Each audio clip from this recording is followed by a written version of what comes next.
یا اللہ وہاں تو چند لوگ ایک مسجد کے اندر اللہ اللہ کر رہے ہیں، فرمایا سب سے پہلے ان پر عذاب لاؤ۔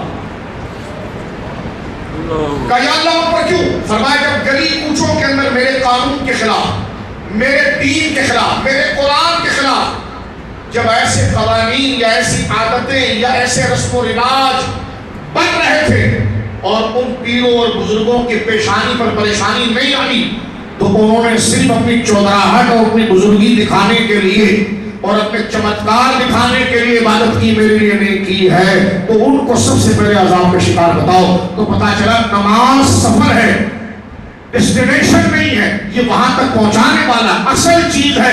قُلْ إِنَّ صَلَاتِي وَنُسُكِي وَمَحْيَايَ وَمَمَاتِي لِلَّهِ رَبِّ الْعَالَمِينَ۔ حبیب کہیے میری نماز، میری قربانی، میرا جینا، میرا مرنا صرف اللہ کے لیے، صرف اللہ۔ میری نماز بھی اللہ کی، میری قربانی بھی اللہ کی، میرا جینا بھی اللہ کے لیے۔ دوائی کھا رہے ہیں جناب، کیوں؟ پر جیوں گا اللہ کا نام، میرا جینا اللہ۔ ڈاکٹر کے پاس جا کے علاج کر رہے ہیں، کیوں؟ یہ مرض لگ گیا ہے صحت یابی کے لیے، تو جی کا کیا کرے گا؟ میرا جینا اللہ کے لیے، جہاں جاؤں گا خیر کی بات کروں گا، اللہ کی بات کروں گا، اللہ کے نظام کی بات کروں گا۔ تو فرمایا جبریل پہلے ان پر جو بند کمرے میں اللہ اللہ کر رہے ہیں ان پر عذاب لاؤ، کہ باہر دنیا میں ان کے رشتہ داروں نے، ان کے قریبی لوگوں نے، دوستوں نے اللہ کے قانون کے مقابلے میں رسم و رواج، برادریوں میں رسم و رواج بنائے ہوئے ہیں جو اللہ کے دین کے خلاف ہیں، اس پر ان کی پیشانیوں پر بند نہیں آیا کہ اللہ کے قانون کے خلاف کام ہو رہا ہے، تو فرمایا ان پر پہلے عذاب آیا۔ میں تو پوری کوشش کرتا ہوں ایسی جگہ نکاح پڑھانے نہ جاؤں جہاں پارٹیشن نہ، یہ میں ضمن بات کر رہا ہوں آپ کو کہ کیا یہ حدیث کا مطلب کیا ہے۔ ایک بندہ مجھے گلشن معمار لے گیا نکاح پڑھانے کے لیے، اور مجھے وہاں سے کھارا در جانا تھا نکاح پڑھانے۔ اب کہاں گلشن معمار اور کھارا در؟ میں نے کہا بھائی کھارا در میں جلسہ ہے ہمارا، مجھے وہاں جانے دو۔ اس نے کہا نہیں آپ نکاح پڑھائیں، ہمارے بیٹے کا نکاح ہے۔ بہت اسناد کیا، تو پھر ٹائم سیٹ کر لیا بھائی چلو ایسا ہو کہ 1 گھنٹہ اس کو مل جائے۔ وہاں جب پہنچے تو میں نے اپنے جو بچے میرے ساتھ ہوتے ان کو میں نے کہا جاتے ذرا دیکھو یار یہ اندر کیا ہے۔ انہوں نے کہا حضرت اندر تو گانا چل رہا ہے اور جو ہے وہ عورت مرد ایک ساتھ بیٹھے ہوئے ہیں، پردہ نہیں ہے۔ میں نے کہا گاڑی اسٹارٹ کرو چلو۔ وہ بندہ آیا میرے گھٹنے پکڑنے لگا، حضرت آپ ہمارے پیر ہیں، آپ نکاح نہیں پڑھائیں گے؟ میں نے کہا ہم گلی کے روڑے پورے، کون پیر ہے؟ خدا کے نظام کو گرا رہا ہے اور ہم کو پیر بول رہا ہے۔ میں نے کہا پوری سورہ نور پڑھنے کے حکم اتری ہے۔ میں نے کہا اس مخلوط اور حرام ماحول میں کیسے بندہ رسول اللہ کا خطبہ پڑھے؟ دل پر ہاتھ رکھ کر بتائیں، ہم کسی کو ڈانٹ نہیں رہے، ہم ہاتھ جوڑ کر کہیں کیا کر رہے ہیں؟ کسی کو کہا جاتا تو کہتے تم کیا تقریر کر رہے ہیں؟ تو میں نے کہا یہ قرآن کو ختم کیا، اس میں کیا لکھا ہوا؟ یہ 10 روزہ 15 روزہ 20 روزہ اتنا عظیم کام آپ نے کیا جو لائف کی عزت ہے، اس میں تھا کیا؟ پوری سورہ نور موجود ہے عورتوں اور مردوں کے حقوق پر، اس کو تم نے پامال کیا اور اس میں کہنے مولانا صاحب 5,000 25,000 50,000 کا لفافہ لو اور ذرا نکاح پڑھاؤ۔ میں نے کہا جس رب نے 2 بول میں ایک حرام رشتے کو حلال کیا اور جس رب نے ہمیشہ کے لیے جس کو حرام کیا اس کو تو رائج کر رہا ہے، اور بیٹی جا رہی ہے تو اس کے سر کے اوپر قرآن رکھ رہا ہے برکت کے لیے، اور اس قرآن کے مضامین کی معاذ اللہ دھجیاں تو نے یہاں اڑانے کی کوشش کی ہے، اور تو اس سے رحمت کی بات کر رہا ہے، اور لوگ ہنس کے دوسرے کو السلام علیکم مبارکباد ہو۔ ایسے لوگ قیامت کے دن غداری میں پکڑ لیے جائیں گے۔ اگر ان کے خلاف بولو تو اسیریں چڑھاتے، لیکن اعلان خدا کے قانون کے خلاف ہوا، کسی کی غیرت داڑھی والے نمازی وہاں بیٹھے ہوتے ہیں، کسی کی پیشانی پر بند نہیں آتا، تو سمجھ جاؤ یہ داڑھی ٹوپی نماز ختم قرآن اصل میں نہیں بخشواتا، اصل میں خدا سے حیا اور شرم جو ہے وہ بخشواتا۔ رسم و رواج ہم نے اندر بنایا، لہذا ہمیں سوچنا چاہیے میرے دوستوں جو ختم قرآن ہم نے کیا اس کا حاصل کیا کیا؟ یہود جو کر رہا ہے، ہم نے قرآن کے ساتھ کیا کیا؟ توجہ کیجیے اس بات کی طرف۔ 1000 ہاتھ ایک یہ بھی بات سن لیجیے آپ کہ 2500 رسم و رواج، مائیو ہوگی، مہندی ہوگی، فلانا ہوگی، جو کہ سارے بدعات اور خرافات ہیں۔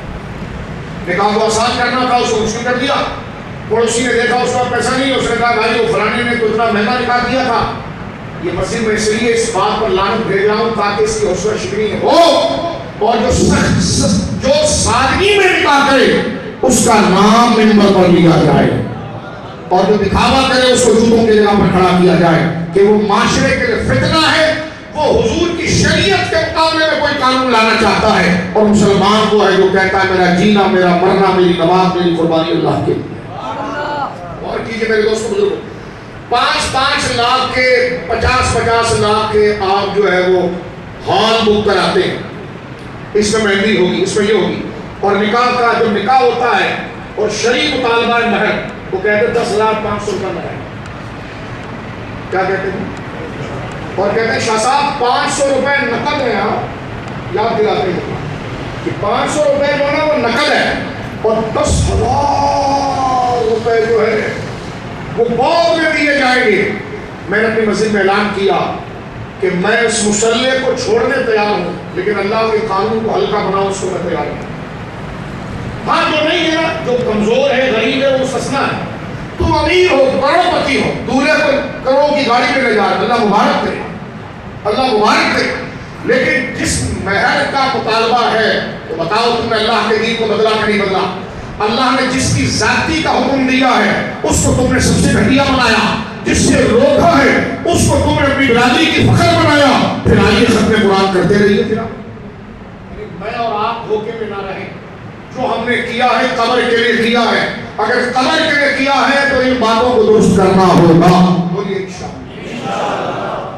ہاں میں کوئی غریب لڑکا وہ 10,500 پہنچا کے کہتا غریب ہے، میں نے کہا جی 100 دفعہ تیری پیشانی چوٹ کے نکالا، مسئلہ تیرا نہیں میرے بھائی، تیرے کو ناراض نہیں کر رہے، ہم کہہ رہے ہیں جو لاکھوں روپے کروڑوں روپے کھانوں پر لگا رہے ہیں، 15 ڈشیں لگا رہے ہیں، اور قرآن نے وہاں پر کہا ہے کہ اگر عورت سونے کا ڈھیر کا بھی مطالبہ کرے گی تو دینا پڑے گا۔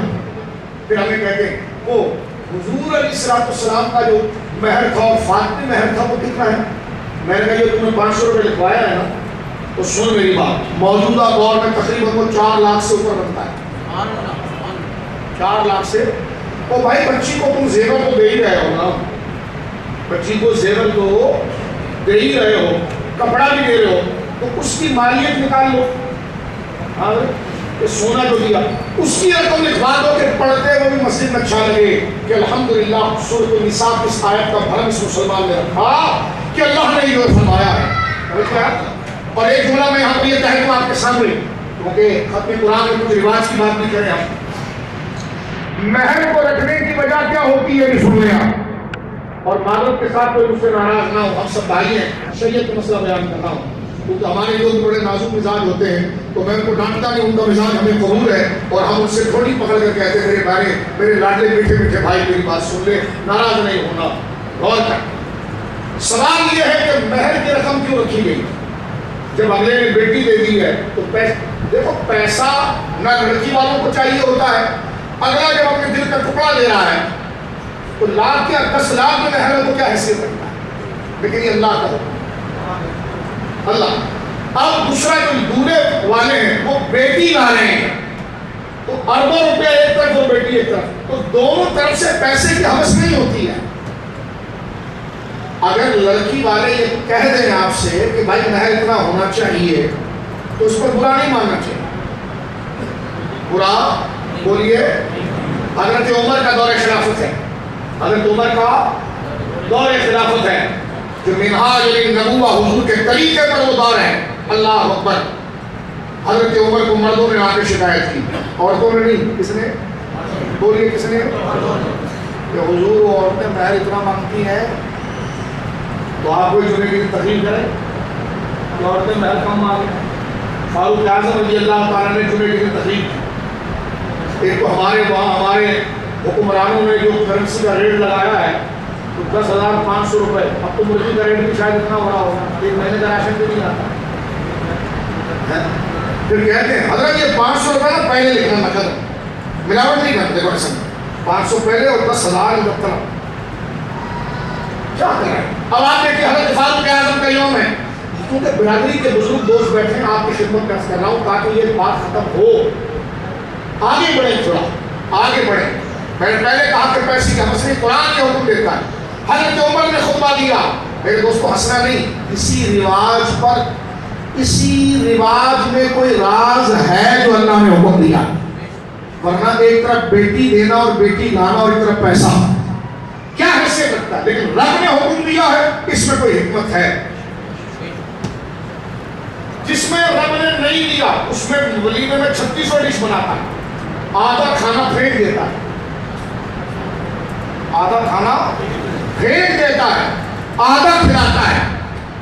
توجہ ہے, جس کو رب نے نہیں کہا نہ اس کی ضرورت تھی. ٹھیک ہے, مہندی مایو فلانا پتہ نہیں کتنے نام آ گئے ہیں, وہ اپنی طرف سے کرتا رہتا ہے, لیکن جس کو رب نے کہا ہے اس کو ویلیو نہیں دیتا, پھر آگے رب کو سجدہ کرتا ہے. میں اگر کسی سیاسی تنظیم میں ہوں, آپ اگر کسی تنظیم میں ہوں, ہمارا لیڈر جو ہمیں طریقہ بتائے, ہم اپنے گھر میں, گلی میں, محلے میں اس کے خلاف کریں اور دفتر میں گھسنے دے گا وہ؟ تو خود میں اور آپ آئینے میں منہ دیکھیں کہ ہم خبر میں جواب کیا دیں. ہم سب شریک ہیں. سجدہ خدا کو کرنا ہے, تراویح پڑھنی ہے, نماز کس ڈسپلین کے ساتھ پڑھتے ہیں ہم, یہ اچھی باتیں ہیں. کس ڈسپلین کے ساتھ؟ امام کہتا ہے اللہ اکبر, تو پیچھے بہت بڑا پہلوان کھڑا ہو یا عالم کھڑا ہو یا سیٹ کھڑا ہو, وہ بھی ڈسپلین اللہ اکبر. امام کہتا ہے اللہ اکبر, پیچھے سیٹ صاحب کھڑے ہوں, سید صاحب کھڑے ہوں, عالم صاحب کھڑے ہوں, بڑے باپ کے کھڑے ہوں, جی اللہ سمجھ اللہ اکبر, تاخیر نہیں کرتے. یہ اسلام ڈسپلین سکھاتا ہے کہ یہ ہے ڈسپلین, جو رب کہے گا ایسے ہی تو چلے. جب وہ کہے گا, جب اس کی طرف سے اس کا نمائندہ کہے گا جھک تو جھک, اٹھ تو اٹھ. کیا سیکھا ہم نے امام کی اقتدا میں؟ یہ امامت کا مسئلہ کیا ہوتا ہے, الگ الگ پڑھنے. اس میں ہمیں ڈسپلین سکھایا جاتا ہے. وہ امام نہیں ہوتا ہے, وہ رب کی طرف سے, اس کے رسول کی طرف سے نمائندہ ہوتا ہے. اس نقل میں جو کہتا ہے ہم اس کو فالو کرتے ہیں. جی چاہ رہا ہے یار کمر کو کریے, سجدہ تھوڑا لمبا ہو جائے, لیکن امام نے جیسی سے اٹھایا تم کمر کو بھول کر سے اٹھاتے ہو. کمر کو کریے یار, اب امام صاحب کو رکوع کر لینا چاہیے, لیکن امام صاحب نے کہا کہ 1.5 بار پورا پڑھوں گا, اور جب تک میں رکوع نہیں کروں گا تو کھڑا رہے گا. تو آپ دیکھیں بدن دکھ رہا ہے, سر دکھ رہا ہے, پاؤں دکھ رہا ہے, لیکن امام کی پوزیشن پر ہم پوزیشن چینج کر رہے ہیں. دراصل وہ امام نہیں, وہ شریعت کا ضابطہ بتایا جا رہا ہے کہ جب رب کہے گا تب ہوگا, تب ہوگا, تب ہوگا. یہ مقصد ہے میرے دوستوں بزرگوں امام اور مقتدی ہونے کا. بس میں بات کو سمیٹ رہا ہوں یہاں پر, کیونکہ ختم قرآن کے ہم فضائل سنتے رہتے ہیں, لیکن یہ چیزیں جو قرآن کا عمل ہے ہماری برادریوں میں بہت بری طرح آ رہا ہے. میں ہاتھ جوڑ کر کہتا ہوں اللہ ہر بیٹی کو, ہر باپ کی بیٹی کے نصیب اللہ میری ماں سیدہ عائشہ زہرا کے سب کچھ, اور ہر ایک کے بیٹے کو اللہ رب العالمین حضرت عثمان غنی کی حیا اور صدیق اکبر کی صداقت, فاروق اعظم کی عدالت اور حقانیت, اور مولا علی کے علم کی خیرات دے. اللہ ہر ایک کے گھر کو آباد رکھے, لیکن جو اصل گھر ہے اس کی بھی مجھے اور آپ کو فکر کرنی ہے. ہم صرف نمائندے ہیں ان امانتوں کے. اور کی فاروق اعظم نے اعلان کیا, میں عورتوں کو کہتا ہوں کہ وہ مردوں سے مہر کا مطالبہ کم کریں. تقریر کر دیا, فاروق اعظم کر گئے. ایک بوڑھی عورت آئی, فاروق اعظم سے کہنے لگی تم کون ہوتے ہو مہر کم کرنے والے؟ حضرت عمر نے ان کی طرف دیکھا, کہ کیوں؟ انہوں نے سورہ نساء کی آیت پڑھی, خاتون نے سورہ نساء کی آیت پڑھی کہ رب نے تو فرمایا ہے کہ قلقاء, اگر عورت سونے کا ڈھیر بھی مانگے, شادی پورے کرنے کا جو مانگ لی تھے, عورت اگر سونے کا ڈھیر بھی مانگے تو تمہیں دینا ہوگا. تو حضرت عمر نے مسکرایا اور سر جھکا کر کہا عمر ہار گیا اور جیت گئی. یعنی عاجزی فرمائی, انکساری فرمائی خدا کے قانون کے مطابق. تو بات دیکھیے کہ مہر اتنی اسمارٹ اماؤنٹ ہونی چاہیے کہ جو دلہن کے پاس دولہے کی طرف سے جائے تو وہ کسی پراپر کسی مصرف میں استعمال ہو. ایک بات. دوسرا یہ, اس مسئلے پر ناراض مت ہونا, میں مسئلہ بتا دوں. اگر طلاق ہو جائے خدا نخواستہ, اگر طلاق ہو جائے تو طلاق کی عدت ہے 3 ماہواری, یعنی 3 مہینے. تو اتنا پیسہ عورت کے پاس اس مہر کا ہو کہ 3 مہینے تک وہ سروائیو کر سکے. 10,500. یا اللہ عافیت فرمائے, اللہ عافیت فرمائے, اللہ عافیت فرمائے, شوہر کا انتقال ہو گیا, تو عورت عدت گزارتی ہے شوہر کے گھر میں، ٹھیک ہے جی، اور اس مہر کی وہ عدت گزاری کی 4 مہینہ 10 دن، تو مہر کی رقم اتنی ہو تو اسے کسی سے بھیک مانگنا نہ پڑے، جو ہے بھیک مانگنا نہ پڑے، بلکہ وہ جو ہے اس کے لیے کفایت کرے۔ اب مجھے بتائیے، اللہ دلہا دلہن کو زندگی دے، لیکن مہر میں ایک وجہ یہ بھی ہے کہ جب یہ رشتہ ٹوٹے کسی طریقے سے، خدا نہ کرے، تو لڑکی کے لیے شریعت مطہرہ نے یہ سیف راستہ دیا ہے کہ اس کے ہاتھ میں اتنی رقم ہو کہ جس سے وہ یہ پیریڈ جو عدت کا ہے کہ جب تک میرواز اس کے نکاح کے اندر ہے، کیونکہ ظاہر سی بات ہے عدت کے اندر عورت پھر بھی ایک طرح سے اسی کے نکاح میں ہوتی ہے، کیونکہ عدت میں نکاح تو جائز نہیں ہے نا، عدت سے نکلے گی تو عورت آزاد ہے، اب وہ جس سے نکاح کرے، لیکن جب تک اس کی طرف منسوب ہے تو اتنا مال ہو کہ عورت اس میں سروائیو کر سکے، یہ ہے مہر کا طریقہ، یہ ہے مہر کا طریقہ۔ تو لہٰذا آج کے درس قرآن میں ایک ہی پیغام سن جائے کہ اپنی شادی بیاہ کی رسم اچھی ہے۔ اور ایک جملہ میں کہتا ہوں میرے بھائی، آپ اپنا بھائی سمجھ کر، کیونکہ مومن وہ ہے لا یؤمن، دیکھو اللہ کا گھر ہے، اللہ اس مسجد کو سلام، بخاری شریف کی حدیث، لا یؤمن احدکم حتی یحب لاخیہ ما یحب لنفسہ۔ حضور فرمایا تم میں وہ بندہ مومن نہیں ہے، تم میں وہ بندہ مومن نہیں ہے، کب تک؟ جب تک جو اپنے بھائی کے لیے پسند کرے وہ خود کے لیے پسند نہ کرے، جو اپنے لیے پسند کرے وہ اپنے بھائی کے لیے پسند کرے۔ اس جذبے سے میں بزرگوں آپ کی خدمت میں یہ بات عرض کرنا چاہتا ہوں کہ اپنی شادی بیاہ کی رسموں کو درست کریں، ہم اپنی شادی بیاہ کی رسموں کو درست کریں، اور اس میں مین چیز کیا ہے؟ حیات کا طریقہ، اور وہ پارٹیشن ہو۔ کیا اس سے پہلے پارٹیشن نہیں تھا؟ اسی دوران میں الحمدللہ ہم نے دیکھا ہے، بلکہ یہ پورے کراچی کے لیے ہماری برادری لوگوں کے لیے ہدایت اور اسلام کے لیے نمونہ رہی ہے کہ اتنے مالدار تھے ماشاءاللہ، لیکن شادی بالکل ایسی کی جیسا اسلام چاہتا۔ مہمانوں کو گفٹ دیں، سب دیں، وہ ملا نہیں اللہ نے آپ کو اچھا کھانا کھلائیں، لیکن جو شرعی حقوق ہے، حضور نے فرمایا 2 آوازیں ایسی ہیں، آپ کو ہم سمیٹ رہے ہیں، 2 آوازیں ایسی ہیں جس پر خدا لعنت کرتا ہے۔ لعنت میرے بڑے بھائیوں بزرگوں گالی نہیں ہے، یہ شریعت کا ایک حکم ہے۔ لعنت کا مطلب ہوتا ہے کہ اب اللہ اس پر رحم نہیں کرے گا، اللہ اب خدا اس پر رحم، جس پر رحم نہیں اس کنڈیشن کو کہتے ہیں لعنت، جس پر رحمت ہے اس پر لعنت نہیں، اور جس پر لعنت ہے اس پر رحمت نہیں۔ کتنا شدید حکم ہے۔ ہم تعویذ لینے بھاگ ادھر جا رہے ہیں، وہ بھائی سب سے بڑا تعویذ یہ جو حضور دے رہے ہیں، اصل ذہنی ٹینشن کو ریلیز کرنے کا طریقہ یہ ہے، اصل اسٹریس کو سے جان چھڑانے کا طریقہ یہ ہے جو شریعت مطہرہ نے بیان کیا ہے، جو وظائف حضور سید عالم نے ذکر کی ہے۔ اور کیجئے میرے دوستو بزرگوں، حضور نے فرمایا 2 آوازیں ایسی ہیں جس پر اللہ لعنت کرتا ہے، اللہ محفوظ۔ صحابہ نے کہا کیا؟ فرمایا ایک غم کے وقت، ایک غم کے وقت چلا کر رونا اور صبر نہ کرنا، اس پر خدا کی لعنت اترتی ہے۔ اور دوسرا خوشی کے وقت گانا بجانا، پھر سے سن لیں، خوشی کے وقت گانا بجانا، پھر سے سن لیں، خوشی کے وقت گانا بجانا۔ رسول اللہ نے فرمایا یہ 2 آوازیں خدا کو اتنی ناپسند ہے جس پر لعنت اترتی ہے۔ توجہ ہے، میں ایک بات آپ کی خدمت ہے، تو لہٰذا اپنی شادی بیاہ سے میں اور آپ گانے ختم کریں۔ یار ہمیں دنیا کو دیکھنا ہے، اپنی بچی کو سکون دے، دنیا کو دیکھنا ہے، اپنے بچے کو سکون دے، دنیا کو دیکھنا ہے حاجی صاحب یہ اپنی قبر میں، اور سب سے بڑی بات رسول اللہ کے چہرے کی مسکراہٹ کو کہ چلو آج اسلام کو لوگ نوچ رہے ہیں جانوروں کی طرح، لیکن یہ میرا وفادار ہے، کچھ بھی نہ کر سکا تو کم سے کم میرے ایک طریقے کو زندہ رکھا۔ یہ ایک حیادار شخص، آج ہم نے سیاسی لوگوں کے ساتھ غیرت کی، لیکن اللہ رسول کے ساتھ کسی کے سیاسی لیڈر کو کچھ بول دو پھر وہ آپ کو چھوڑ کے بتائے، لیکن اللہ اس کے رسول کی رسم کو مان اللہ مذاق بنایا جائے، پھر میرے دوستوں بزرگوں بہت تیزی سے میری اور آپ کی سانس گزر رہی ہے، مجھے نہیں پتا کہ ہم آئندہ سال ہیں یا نہیں ہیں، اس بات پر ذرا قابل غور. دو باتیں یہاں پر ہو گئی آواز کے حوالے سے، گانا بجانا نہیں ہوگا، بولیے شادی بیاہ میں پارٹیشن ہوگا، یہ شرعی رسم ہے. یہی سب سے یہ کیا معنی بات کر رہے ہیں؟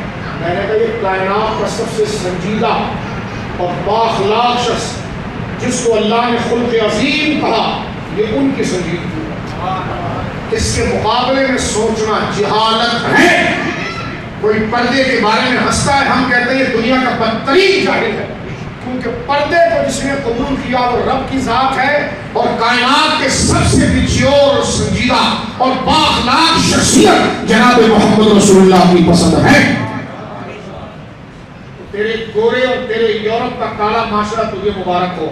ہمیں رسول اللہ صلی اللہ علیہ وسلم کی فکر اور سوچ، کیونکہ سب سے کامل عمل رسول اللہ کی ہے، اور خدا نے یہ فرمایا جس نے زمین آسمان کو اتنی ڈسپلن سے بنایا.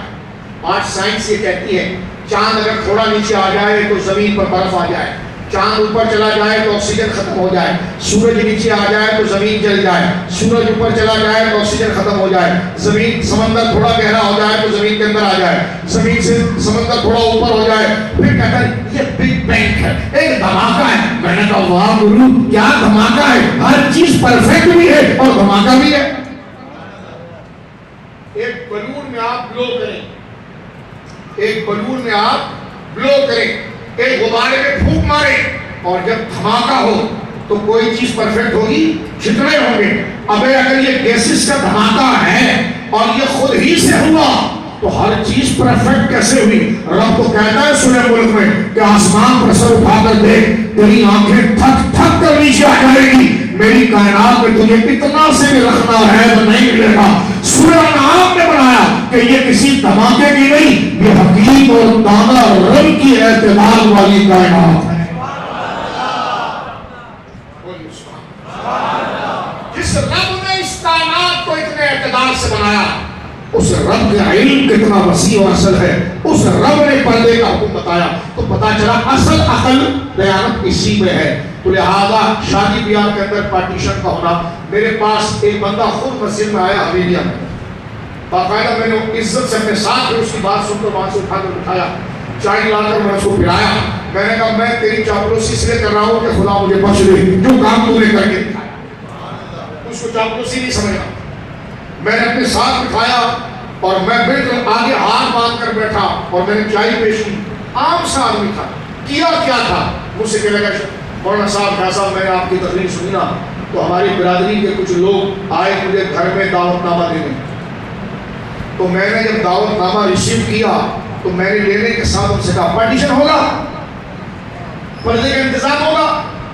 ہاں میں بول رہا ہوں پردے کا انتظام ہوگا. اور ہاں تو سب کو پتا کیونکہ ہم ماڈل ہو رہے ہیں، ڈیفینس میں رہے ہیں، کوشن میں رہے ہیں، فلاں جگہ رہے ہیں.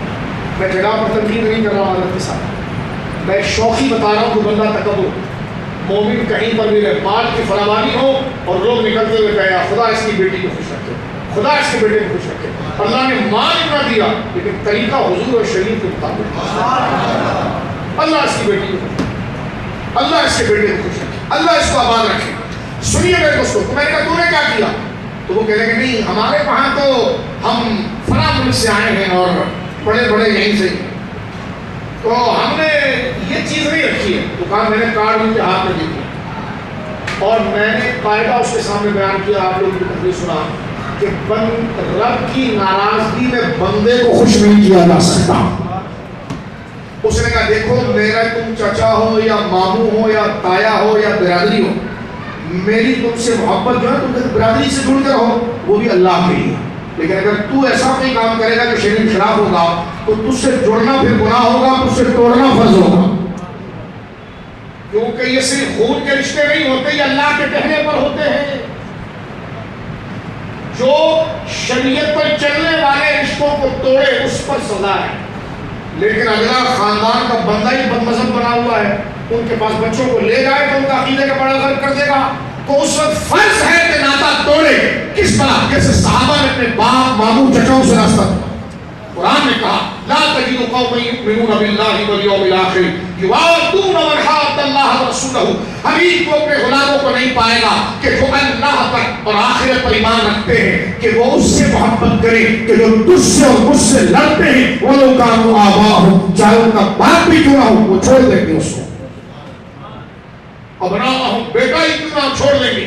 وہ اخوانہم، بھائی کیوں نہ ہم چھوڑ دیں گے. وعشیرتہم، کنبہ ہی کیوں نہ ہو چھوڑ دیں گے، کیونکہ جوڑنا بھی اللہ کے لیے ہے اور چھوڑنا بھی.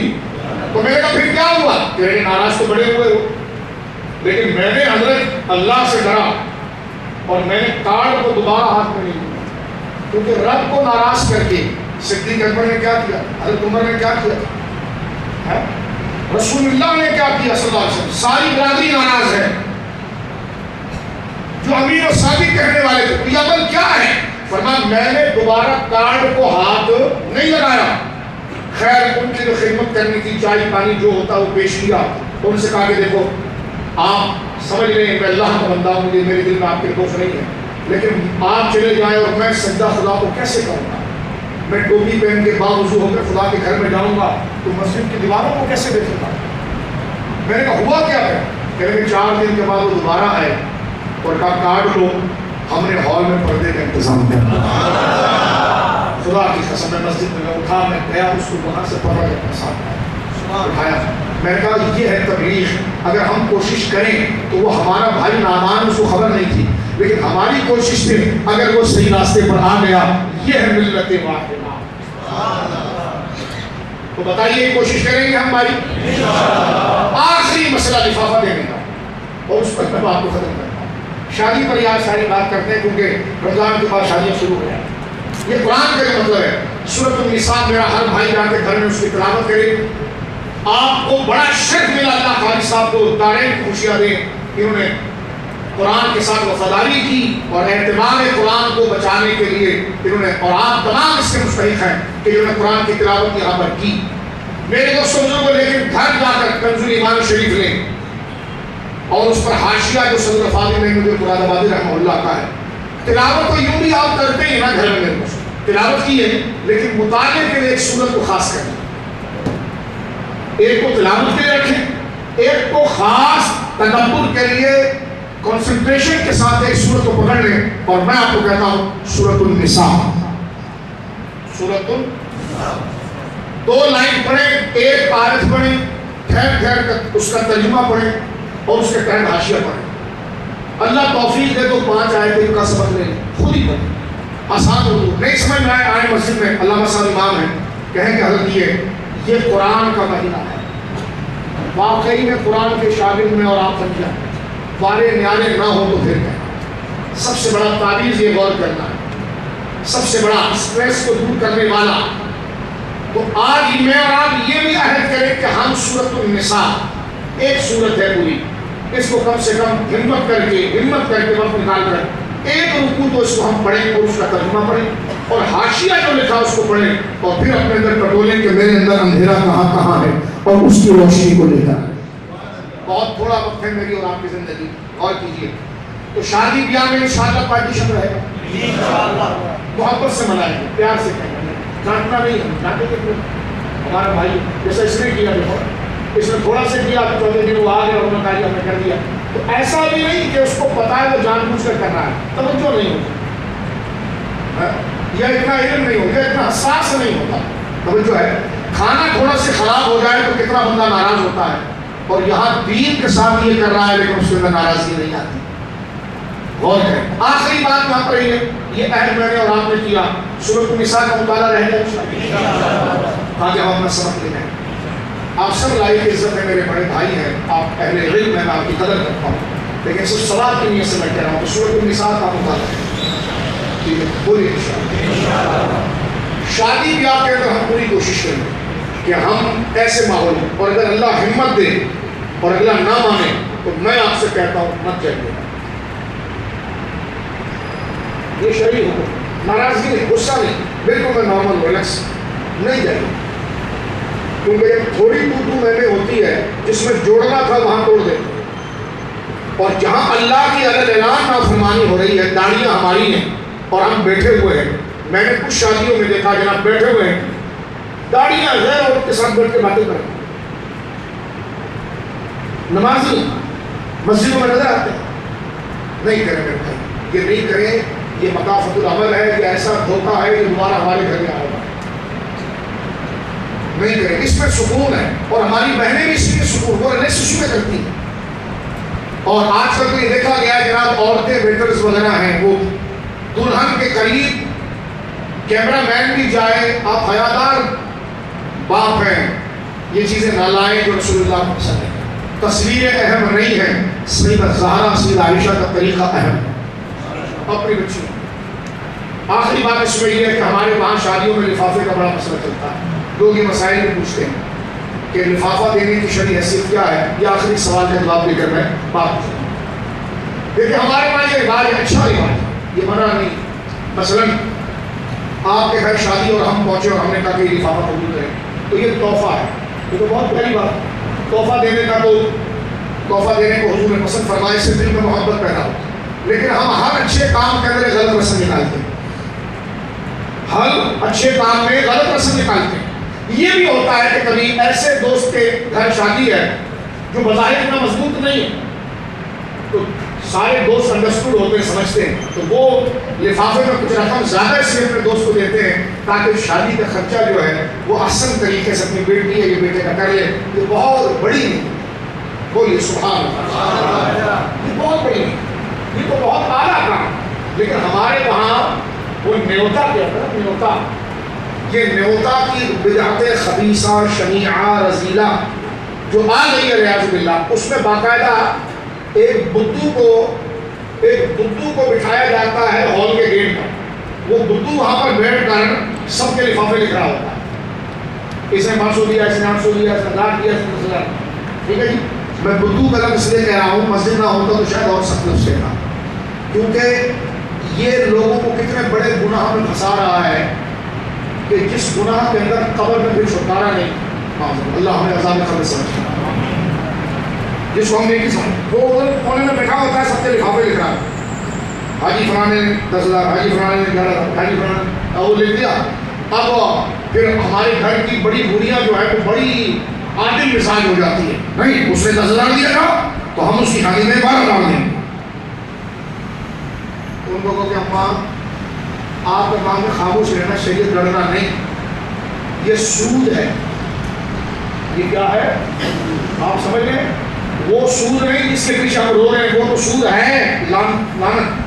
یہ بھی سود ہے جو غیر محسوسی طور پر ہم شادی میں کر رہے ہوتے ہیں.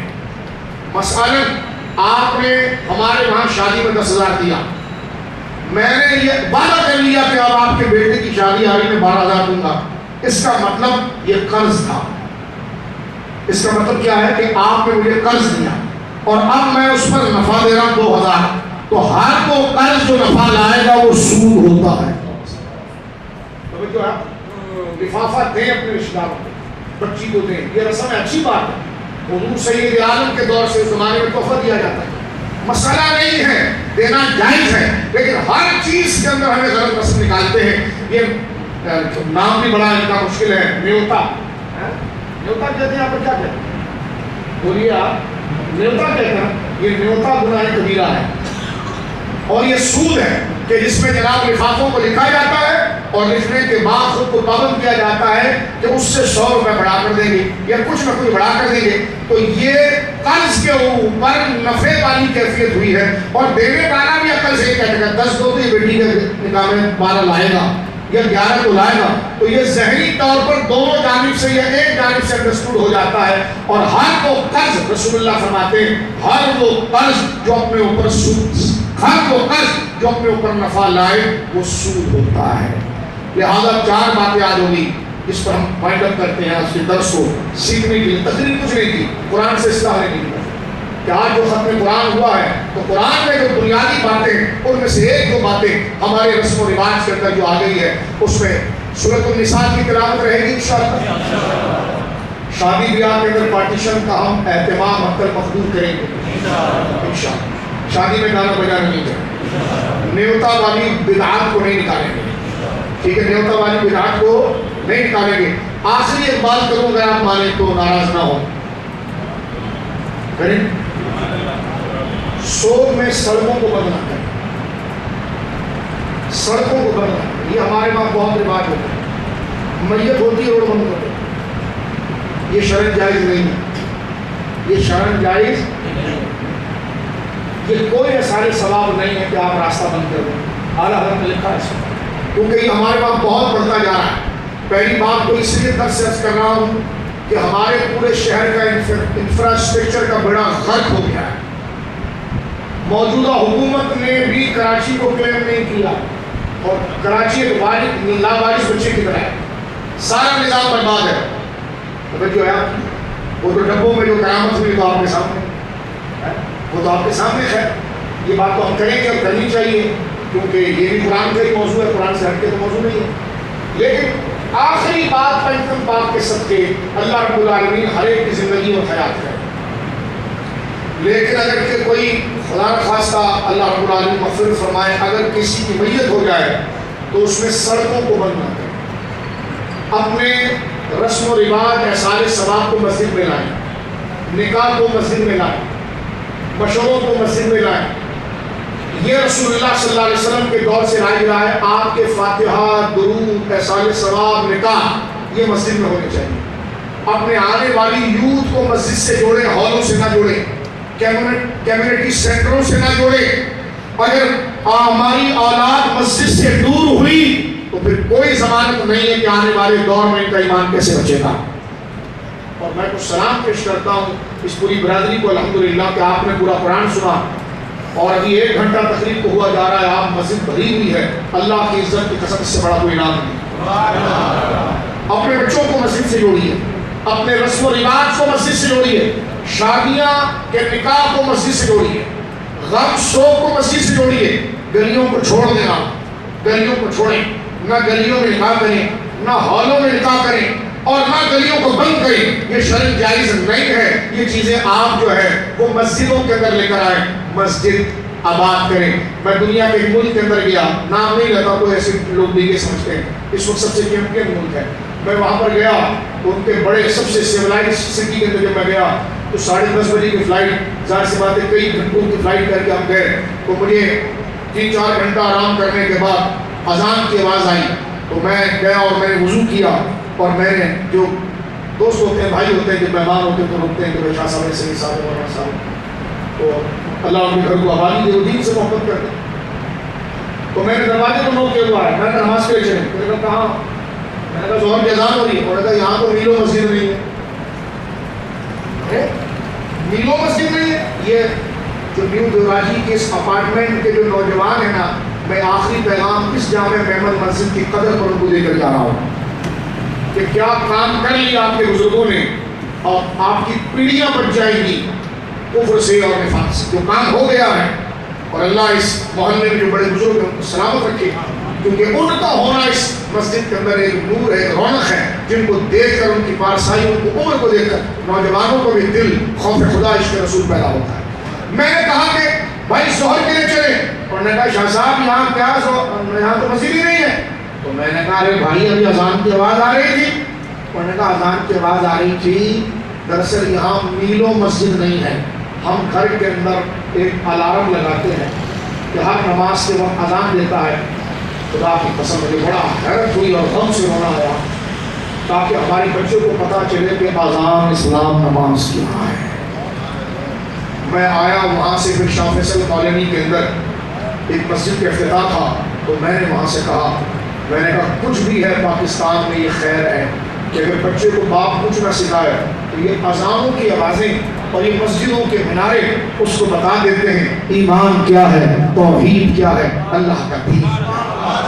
اللہ اس مسجد کو آباد رکھے، اللہ اس کے نمازیوں کو آباد رکھے. جن میرے بھائیوں نے اس میں مال دیا یا اللہ صبح قیامت تک انہیں قلت مال سے ان کے بچوں کو خوشیاں فراوانیاں دونوں جہانوں کا مال ہے. بالخصوص میرے وہ بھائی جو روز اول سے یہاں پر ٹیم ورک میں لگے، آج ان کی گاڑیاں سفید ہو گئی. یہ بچے جو بیٹھے ہیں نا، میں ان کو بتا رہا ہوں کہ 15 سال 20 سال کی جدوجہد کے ٹینٹ لگا کر یہاں نماز، اللہ اکبر، گرم ہوائیں، کیسے کیسے ماحول. دعا کرو اللہ ان کو صحت دے، سلامت رکھے. جس برادری میں ایسے مخلص لوگ ہوں جو اپنے چھوٹے ننھے منھے آنے والے بچوں کی ایمان کے لیے اپنی پوری جوانیاں لگا دیں اور اللہ کے گھر کو بنائیں کہ آگے ہماری جو بچے آئیں گے ہم تو چلے جائیں گے لیکن وہ اللہ کا نام اس میں لیں گے. اللہ دعا کرو نوجوانوں, اللہ رب العالمین ہر برادری میں جو ایسے خدا ترس رسول اللہ کے دین کے وفادار بزرگ موجود ہیں, اللہ ان کے سائے سے ہمیں کبھی محروم نہ, اللہ ان کے سائے سے ہمیں کبھی محروم نہ. اللہ رب العالمین اس مسجد شریف اور خاص انعام فرمائے اور ختم قرآن کی برکتیں اللہ رب العالمین جتنے ہمارے یہاں پر نیک حضرات موجود ہیں, قاری صاحب قبلہ محترم دامت برکاتہ العالیہ, سامع صاحب قبلہ دامت برکاتہ العالیہ, اور جتنے نمازی حضرات ہیں, مسجد کی انتظامیہ ہیں, اللہ تمام کو اس کی برکات عطا فرمائے. اور اللہ رب العالمین آج اس نشست کے صدقے, کل کا دن بھی میری ماں ام المومنین حضرت عائشہ کا گزرا ہے, ان کے صدقے اللہ ہر ایک کی بیٹی کی نصیب اچھے کر دے, بیٹوں کے نصیب اچھے کر دے, گھروں میں اللہ برکتیں عطا فرمائے. دعا کرو فلسطین پر اللہ کر, یا اللہ فلسطین پر. ہم پنکھے میں بیٹھتے ہیں یار, اب سے گرمی برداشت نہیں ہوگی. کیا کر دیا ہے فلسطین کے ساتھ, غزہ کے ساتھ کیا کرنا ہے اللہ. وہ ویڈیوز آپ دیکھتے ہیں تو افطار کے وقت حلق سے پانی نہیں اترتا. یا اللہ اور ماؤں کو صبر دے, اور دعا کرو اللہ اسرائیل کے ٹکڑے ٹکڑے. ایک دعا کرو, تم سچے مسلمان ہو, تم اللہ کے گھر میں بیٹھو, اللہ سے دعا کرو اللہ کے لیے کہ جتنے اسرائیل کے اتحادی ہیں نا, خدا ان کو پارا پارا کر, ان کے جھٹے کو اللہ منتشر کر. صرف اللہ کے لیے دعا کرو. حضور کو راضی کرنے کے سرکار قبر شریف سے دیکھتے ہیں, اور سرکار اپنی امت سے بہت محبت ہے. سرکار اپنی امت سے, سرکار ساری رات پاؤں میں ورم آ جاتا تھا اور حضور ایک ہی دعا کرتے تھے, یا اللہ میری امت کے آسانی کر, یا اللہ میری امت, یا اللہ تیرے محبوب کی رضا کے لیے کہہ رہے ہیں مولا یہ جو اسرائیل اور اسرائیل کے جتنے حوالی ان نہتے غریب مسلمانوں پر ٹوٹ آئے ہیں, ان کے چھتوں کو منتشر کر دے, زمین کو ان کے لیے زلزلہ بنا دے, آسمان کو عذاب بنا دے, ان کو ایک دوسرے کے اندر انوالو کر دے, ایک دوسرے کے اندر مبتلا کر دے, ان کے چھتوں اور منتشر فرما دے, ایک دوسرے کے اندر مولا کریم ان کو مبتلا کر کے غرق فرما دے. مولا کریم فلسطین پر اسلام کا غلبہ فرما دے, مسجد اقصی کو آزادی عطا فرما. مسلمان دنیا میں جہاں جہاں پر ہماری بہنیں, ہمارے بھائی, ہمارے بچے اس وقت موجود ہوں, بہت پریشانی ہے. ایسے ایسے قوانین باہر دنیا کے اسکولوں میں آ رہے ہیں, اللہ اکبر, وہ کہتے ہیں وہ پاکستان کی غربت کی اچھی ہے. مولا کریم ان کی اس فیملی لائف اور ان کے بچوں کی حیا اور توقیر, اور ہمیں اور ہمارے بچوں کی حیا اور توقیر کی حفاظت فرما. یا اللہ جس طرح ہم مسجد میں نیک ہیں اس طرح ہماری تنہائیاں بھی نیک کر. یا اللہ اکیلے میں بھی ہمیں کوئی گندی چیزوں کا مشاہدہ اور ہر وہ چیز جو تجھے اور تیرے حبیب کو ناراض کرتی ہو, مولا وہ سارے برے اخلاق ہماری تنہائی کی زندگی سے نکال, ہماری تنہائی کی زندگی میں مولا کریم تیرے خوف والی رکھ. اگر برے خیال آ جائے تو اسے دھتکار دینے اور جھڑک دینے, مولا کریم ہمیں توفیق عطا فرما. ہمیں اپنے رسم و رواج کو شریعت کے مطابق کرنے کی توفیق, ہمیں اپنی خوشیوں کو شریعت کے مطابق کرنے کی توفیق. ایک دوسرے کو اویئر کر کے, اب تو سارا قافلہ لوٹ لیا گیا ہے, اب تو ہر جگہ سے آگ لگ گئی ہے. یا اللہ اب تو ہمیں اتنا وفادار بنا کہ جو کچھ ہم اسلام کی بنیادوں کو بچا سکیں, انویزیبل بچا سکیں, بچائیں. مولا کریم قیامت کے یہ آزمائش اسلام ختم نہیں ہوگا, لیکن ہم سے پوچھا جائے گا مال تھا, طاقت تھی, دین تھا, میری ناراضگی کو کس طرح تم نے دیکھا اور میری محبت کو تم نے کیسے دیکھا. یا اللہ یہ وفاداری کی, اس وفاداری کی آشنائی اور اس کی لذت اور اس کے احساس ہمارے دلوں میں عطا فرما. پاکستان کو آباد رکھ, مسلمانوں کو آباد رکھ. یا اللہ مکہ مکرمہ کی حفاظت فرما, مدینہ منورہ کی حفاظت فرما, مسجد اقصی کی حفاظت فرما, ہر مساجد کی حفاظت فرما, ہمارے بازاروں کی حفاظت فرما, ہمارے علمی اداروں کی حفاظت فرما, ہمارے محلوں کی حفاظت فرما, ہمارے گلیوں کی حفاظت فرما, اور مولا کریم دہشت گردی اور بربریت سے محفوظ فرما, اور ہمیں اور ہمارے بچوں کو اسلام سے دور لے جانے والی عادت سے بچا. ہم بھی کہیں اور ہمارا بچہ بھی یہ کہے, سب سے پہلے اسلام, سب سے پہلے اللہ کی شریعت, سب سے پہلے اللہ کا قول, سب سے پہلے رسول کا قول. یا اللہ یہ غیرت اور حمیت جو ہماری شناخت ہے اسلام اور محمدی ہونا, یا اللہ اسے یاد رکھنے کی ہمیں توفیق عطا فرما. ربنا تقبل منا انک انت السمیع العلیم وتب علینا یا مولانا انک انت التواب الرحیم. وصلی اللہ علی خیر خلقہ محمد وعلی آلہ وصحبہ. صل علی سیدنا و مولانا محمد